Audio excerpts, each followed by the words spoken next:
All right, folks, let's take a look at number 20 here. Things have changed a little bit.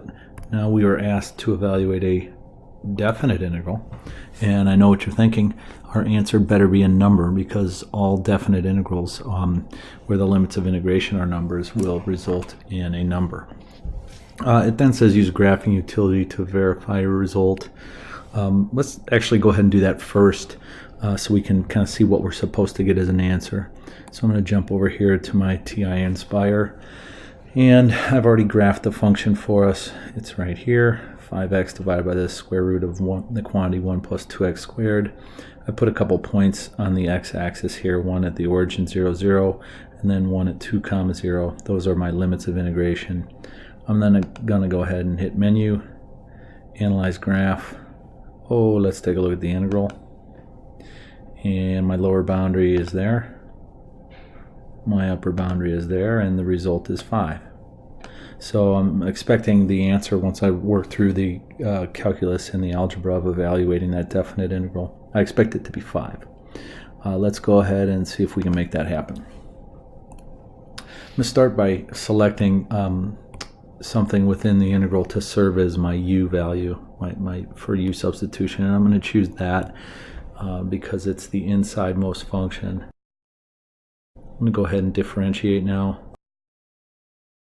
And here's where I want to pause. I'm going to go back and see if I can use this u substitution and this derivative at all to simplify what I have in the problem. So let's go ahead and rewrite this. I have a constant there of 5. I'm going to pull that out in front. Then I have to integrate from 0 to 2. I'm leaving everything in terms of x right now. I'm not transforming to u just yet.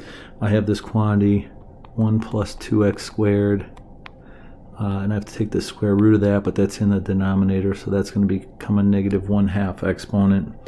And then the only things I haven't included yet are x and dx. So let's see how my u substitution now is going to help me out. This quantity right here is u to the negative 1/2.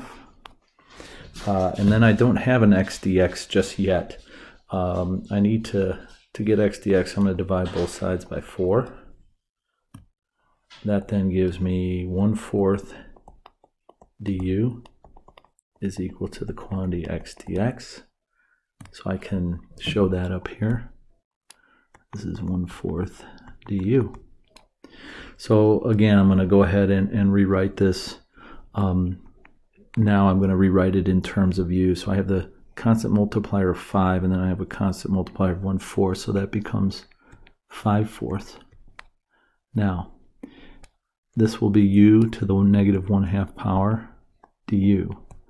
Notice I haven't put the limits of integration in just yet because those limits are going to change. The lower limit of 0 and upper limit of 2 are x values.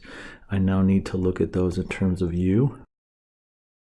So u is equal to 1 plus 2 times x squared. So 1 plus 2 times 2 squared is 9 for my upper limit. Lower limit will be 1 plus 2 times 0 squared, which is just plain old 1.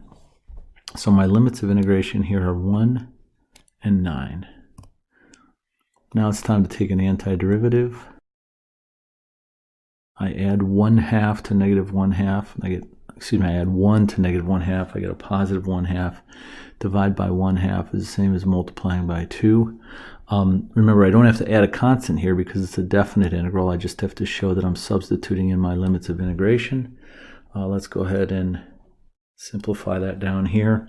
5/4 times 2 is 10/4. And now I'm going to substitute in my upper limit of integration, my lower limit of integration. Simplify that. Square root of 9 is 3, square root of 1 is 1. I have 10/4 times 2. That's equal to 20 over 4, which is also known as 5. And that's exactly what we showed graphically a couple minutes ago.